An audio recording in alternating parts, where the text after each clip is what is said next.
প্রিয় সানন্দীবাসী, আসসালামু আলাইকুম। আপনারা জানেন আমি দীর্ঘদিন এই সানন্দীর মাটিতে ছোট থেকে বড় হয়েছি।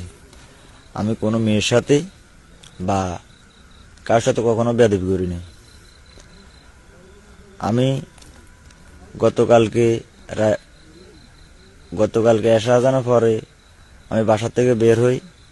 বাজার যাওয়ার পথে আমার উপরে এনসিপির লোক আক্রমণ করে। এনসিপির লোকজন আমার উপরে আক্রমণ করে। ওরা 7-8 জন মিলে আকবর মাঝি, মিরাজ, তারপরে শাকিল, তারপরে হেলাল, এনে প্রায় 8 জন মতন আমার মারধর করছে। আমারে কপাল চাই এখানে কোপ দিয়েছে, একটা কোপ দিয়ে লাইছে। তো আমার কোপ দেওয়া অবস্থার মাঝে পিছনে একটা মহিলা ছিল, মহিলা স্বীকৃতি দিছে।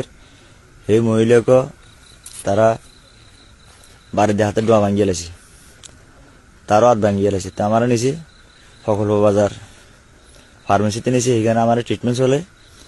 প্রায় এখানে ট্রিটমেন্ট থাকা অবস্থা প্রায় 1.5 ঘন্টা ছিলাম।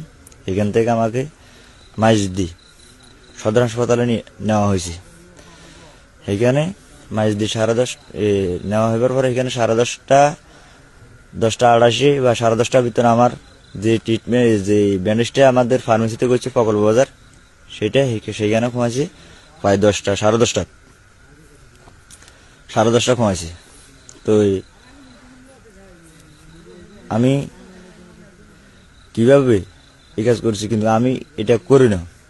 এটা সব বানোয়াট, সব মিথ্যা মামলা, সব ষড়যন্ত্র চলছে আমার উপরে। আমি এনসিপি ঢুকার জন্য আমার লাখ টাকা অফার করছি।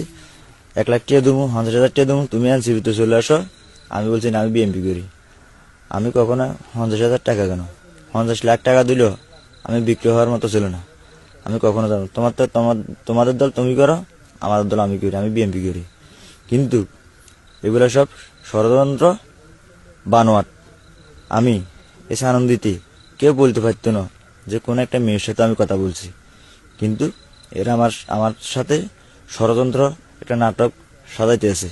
কিন্তু ইনশাআল্লাহ এটার প্রতিরোধ হবে।